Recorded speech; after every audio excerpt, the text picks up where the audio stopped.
Hey there, I've been thinking about something really big, a question that I think sits underneath so many others we ask ourselves. And it's this: why should we even try to know God?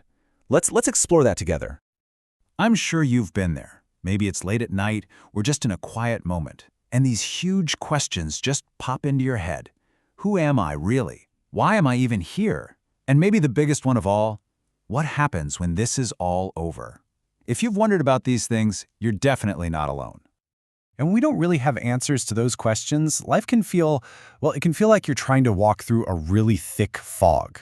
You kind of feel like you should be heading somewhere important, but you just can't see the path in front of you. It's confusing.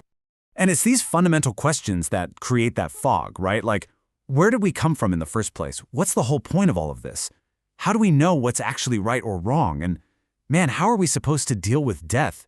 Is that just the end, or is it something else? But what if there was a way to clear that fog? A starting point that could act like a compass for your entire life's journey. Well, that's exactly what we're told is the start of true wisdom.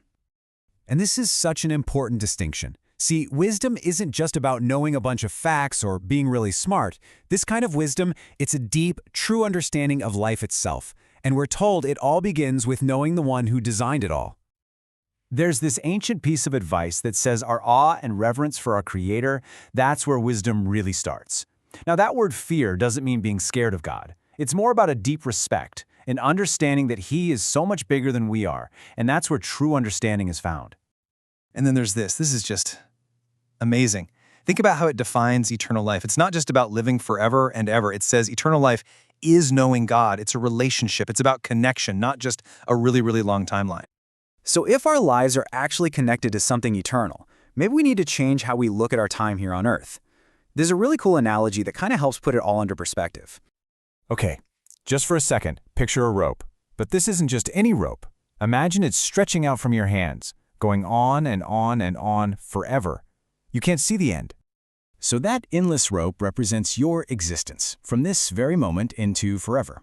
Now, imagine that the first tiny inch of that rope is painted red. Just 1 inch.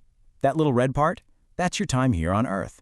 And all the rest of the rope, the part that goes on and on forever, well, that's eternity. And that brings up a really big question for every single one of us. We spend so much of our time and our energy, all our planning, all our worrying, focused on that tiny red inch.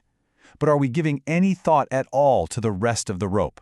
Because what we do in that little inch matters for the rest of it. Now, you might be hearing all this and thinking, wow, this sounds like a lot of pressure, like something I have to earn or figure out. But that's the most beautiful part of this whole thing. The journey doesn't actually start with us trying really hard. It starts somewhere else completely. And this is the absolute key. It turns out we don't have to somehow find our own way to God through that fog. The entire basis of this journey is that God, out of His incredible love, is the one who reaches out to us first. He starts the conversation. You've probably heard this before, but it's maybe the clearest picture of that love. It's not a deal we have to make, it's a gift given because of a love so deep for every one of us, offered so that we can have that eternal life, that real knowing relationship with Him. And it is so, so important to understand that this isn't just some abstract idea or a rule in a book. It's a personal invitation. An invitation that is meant directly for you, right now, exactly as you are. And it all comes down to this simple, gentle picture. Not a God who breaks down the door, but one who stands there and knocks. He waits to be invited in. The only real question left for any of us is, are we going to open the door?